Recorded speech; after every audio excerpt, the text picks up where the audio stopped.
¿Cómo estás? Un gusto saludarte. Qué gusto, Paco, qué bueno verte y saber que todo está bien. Muchísimas gracias, Abraham. Ya teníamos un buen rato sin tener esta comunicación. A ver, desde tu óptica, ¿cómo ver la visita del presidente de México? Una primera salida cuando él había dicho que no iba a salir del país, que no estaba dentro de sus intereses el salir, y toma esta, y no sé si es en el mejor momento. Platícanos. Sí, yo creo que es un momento clave para que el presidente López Obrador haga esta salida internacional, además entendiendo que al presidente no es como que le apasione la idea de salir de las fronteras nacionales, es un momento clave porque es en el enmarcado del Tratado de Libre Comercio y en un momento donde precisamente México debe apostarlo todo a la recuperación económica. Y la alianza económica con el principal socio comercial, que es Estados Unidos, yo creo que en este caso es prioritaria.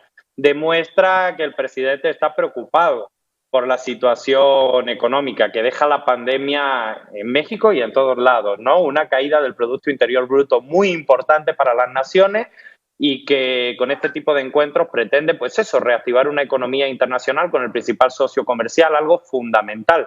López Obrador sabe perfectamente que la mejor manera de repartir la riqueza, que es su objetivo fundamental, es que esa riqueza se cree y progrese. Pero fíjate, es una primera salida, efectivamente, como bien dices, el principal socio comercial, casual, ya no somos el principal socio comercial de los Estados Unidos, ahora es Canadá, pero también hay que ver que es una relación que se ha manejado de insultos y amenazas. La relación con los Estados Unidos siempre ha sido compleja, el principal socio comercial nuestro. La relación con los Estados Unidos inexorablemente es compleja.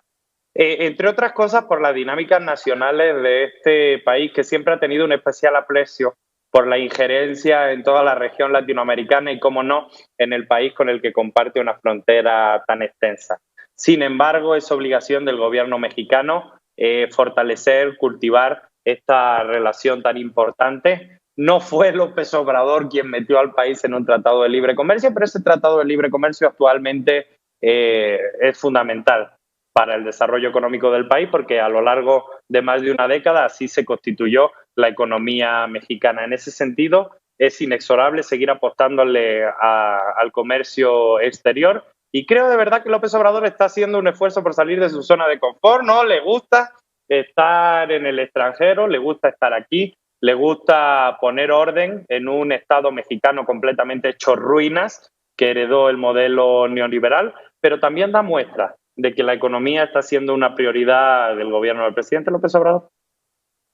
Bueno, es que también no hay de otra, Abraham, la situación es verdaderamente terrible económicamente hablando en México. A ver, dime una cosa, en ese entorno, la agenda aparentemente está muy acotada, muy reducida, el tema va a ser específicamente el TEMEC, por ahí hay rumores, comentarios de que podría tratarse también el tema de SEADE y el apoyo de los Estados Unidos para que llegue a la OMC. Y por el otro lado, el tema del COVID, que es muy importante porque estamos hablando de Estados Unidos, un país que tiene el epicentro de la pandemia en el mundo, y por el otro lado, México, que no canta malas rancheras. Y evidentemente el punto será reactivar la economía, como bien mencionaste, porque urge para los dos países. ¿Es un buen momento para reactivar esa economía? Es el mejor momento. Es cuando más se necesita precisamente que haya el movimiento de los capitales que genera el comercio internacional. Pero más allá de eso, evidentemente no es el único tema que hay en la agenda. Incluso se abordan temas de carácter político binacional. Recordemos que en este momento los Estados Unidos tienen a un exsecretario de Seguridad Pública de México en la cárcel, básicamente por narcotraficante, porque eso es lo que nos hereda el Partido Acción Nacional. Esa misma oposición que se quejaba de que el presidente no salía de México al G20, hoy se quejan de que sale a Washington con el principal socio comercial. Y además, esa misma oposición que no quiere que el presidente vaya a Washington, le pide de paso que si sí va, se lo lleve, ¿no? Yo creo que estamos en un momento de esquizofrenia política, Paco, y el presidente no tiene que entrar en esa grilla, lo que tiene que hacer es con nuestro socio, con nuestro vecino, intentar desarrollar al máximo posible el comercio internacional con condiciones justas, con condiciones laborales dignas. Tenemos un tema migratorio bastante fuerte. Tenemos millones y millones de mexicanos en los Estados Unidos ganándose la vida. Contra muchos de esos mexicanos sigue habiendo abusos, por ejemplo, en las granjas donde trabajan como jornaleros. Y en ese sentido hay mucho que caminar, hay mucho que avanzar y me da gusto que esta sea la primera visita de López Obrador porque viene en un momento clave, fundamental para el desarrollo económico del país. A ver, dime una cosa, dices muy bien, el presidente no debe de involucrarse en esas grillas, pero finalmente se involucra.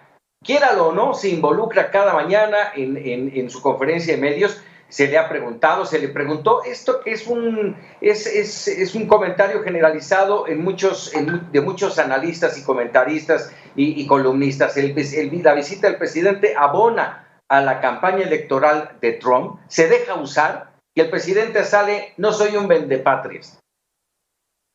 Sí, siento que hay un vacío, querido Paco, en el análisis cuando se plantea únicamente en términos electorales.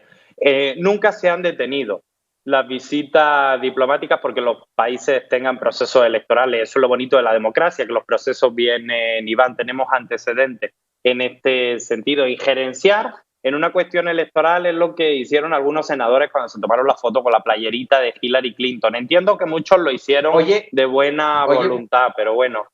Sí, te escucho, oye, Abraham, pero lo hizo Peña con el mismo Trump y fue criticado, severamente criticado por el presidente. Hoy, salvo que Trump es presidente, pero también en este momento es un candidato.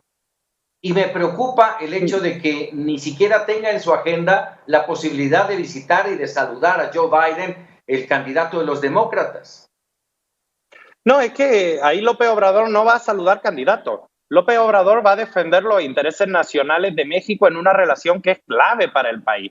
Precisamente por eso creo que cuando lo ven en términos electorales, primero le otorgan un sobrepoder a López Obrador, como su presencia verdaderamente incidiera en los porcentajes electorales, y luego también con la mezquindad de que comparan la visita de un candidato con la visita a un presidente. Donald Trump optará a su reelección, por supuesto que sí, pero Donald Trump es el presidente de México, no lo elegimos nosotros, lo eligieron, de Estados Unidos, no lo elegimos nosotros, lo eligieron los ciudadanos norteamericanos. Pero siempre hay una gran comunidad latina, mexicana, por supuesto, el 63% de la comunidad extranjera es mexicana. Importante, finalmente, sí pesa. ¿Cómo no? Es fundamental, incluso yo creo, Paco, y ya hablando en lento, hablando en una medida de velocidad un poco más lenta, es fundamental que México entienda la importancia categórica que tienen en sus relaciones internacionales tantos millones de migrantes que están allá y que muchos de ellos votan y que muchos de ellos tienen derechos políticos y electorales. Por supuesto que es una carta de negociación fundamental para México y que tiene que aprovechar. ¿Mucho que ganar y poco que perder o mucho que perder y poco que ganar? ¿Qué hay que perder? ¿Pregunto? Tan solo, mira, para muchos sería dignidad, ¿eh? No, por supuesto que no. ¿Cómo una reunión con el presidente de tu principal socio comercial y tu país vecino va a hacer perder la dignidad? Al contrario. Perder la dignidad es entregarse como los gobiernos anteriores entregaron la soberanía y la patria, y no solo a Estados Unidos, a las mineras canadienses que estaban acá saqueando prácticamente recursos naturales. Yo creo que precisamente tener una posición soberana en la que defiendes los intereses de tu país en un momento clave donde necesitas además que la economía se relance es lo mejor que puedes hacer para los intereses de México. Déjame por último, Abraham, por último hoy, porque seguramente en los próximos días te estaré dando lata de nuevo. Déjame preguntarte, ¿visualizas en un momento dado un acostumbrado desaire del presidente Trump al presidente de México? Por el momento lo que hemos visto han sido buenas palabras del presidente Donald Trump, pero bueno, las palabritas se las lleva el viento. Así es. Bueno. Ayer lo llevó hasta el cielo al presidente López Obrador mientras presentaba sus fotografías en el muro con una cuestión verdaderamente simbólica de lo que está buscando, ¿no? Entonces, por eso te pregunto, ¿qué reacción esperarías? No dijo el presidente Donald Trump ninguna mentira. Dijo que López Obrador es un tipo maravilloso y yo creo que eso es un consenso prácticamente social. Esperemos que eso ocurra, que mañana no nos den sorpresas y que tengamos mucho más que platicar. Abraham Mendieta, como siempre, un gusto platicar contigo. A la orden, Paco. Te mando un abrazo a ti y a tu equipo. Muchísimas gracias. Gracias, Abraham Mendieta.